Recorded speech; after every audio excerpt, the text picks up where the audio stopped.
Hello friend, देसी chicken कषा recipe आपन सहित शेयर करने को जाऊँगी। चलतु आरंभ करवा प्रोसेस।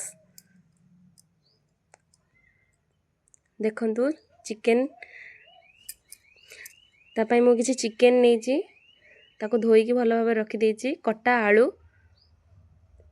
कटा पियाज, बाटिबा पई सब मसला नेछि। पियाज, रसुण, जीरा, अदा आपण चाहिए जहाँ भी नहीं पारे। मसला को मुझे बाटी देछि। कड़ाई रे तेल गरम हो जाइछि। तापरे आलू के हम एबे भाजी नबा। टिके लो फ्लेम रे भाजिबे, हाई फ्लेम रे नले आलू टिके पोड़ी जाय पारे। आलू रे मु तो प्राय टाइम हळदी और लूण यूज करे। आपण चाहिए सेमती भी लूण यूज करके भाजी पारिबे। आलू को भाजी दबा टिके 5 मिनिट्स पे। हल्दी टिके मु पकेछि। आलू भलसे भाजी हबा हे जाइछि। आलू एबे देखंतो आलू के एबे हमें गोटे प्लेट को काढ़ी नबा। गोटा मसला रे तेजपत्र, दालचीनी और फुटण, पंच फुटण नेछि। आपण चाहिए अन्य किछि गोटा मसला भी नहीं पारिबे। कटा पियाज, पियाज को भलो भाबरे भाजी दबा। पियाज टिके ब्राउन कलर हेबला जाए ताको भाजीबा। जदि टिके हमें लूण भी नहीं जिबा शीघ्र पियाज हो जिवो।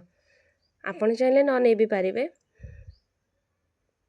पियाज एबे देखंतु हेई आसलानी। पियाज भल से गला परे बटा जाइथिबा मसला को दे दबा।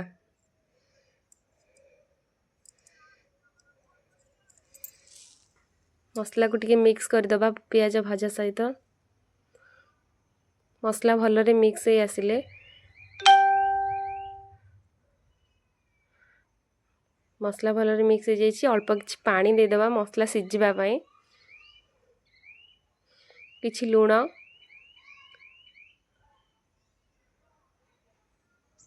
हल्दी गुंड, लंका गुंड, चिकेन मसला, मीट मसला। आपण चाहिए जे कोनोसी मसला नहीं पारिबे। टेस्ट अनुसार आपन को जो मसला ठीक लागिवो आपण ताको नहीं पारिबे, किछि असुविधा नाही। मसला एबे कसी जाइछि। टिके आउ टिके पानी दे देछि भलो रे कसी हेबा पई। चिकेन जेहेतु भलो रे मसला कसी न हले चिकेन टेस्ट आसीबनी। एबे हमें चिकेन को धोई की रखिथिले आगुरु एबे पके दबा से कसा मसला रे। मु कंचा नेछि, आपण जदि चाहिबे ताको फ्राई करके भी नहीं पारिबे चिकेन को।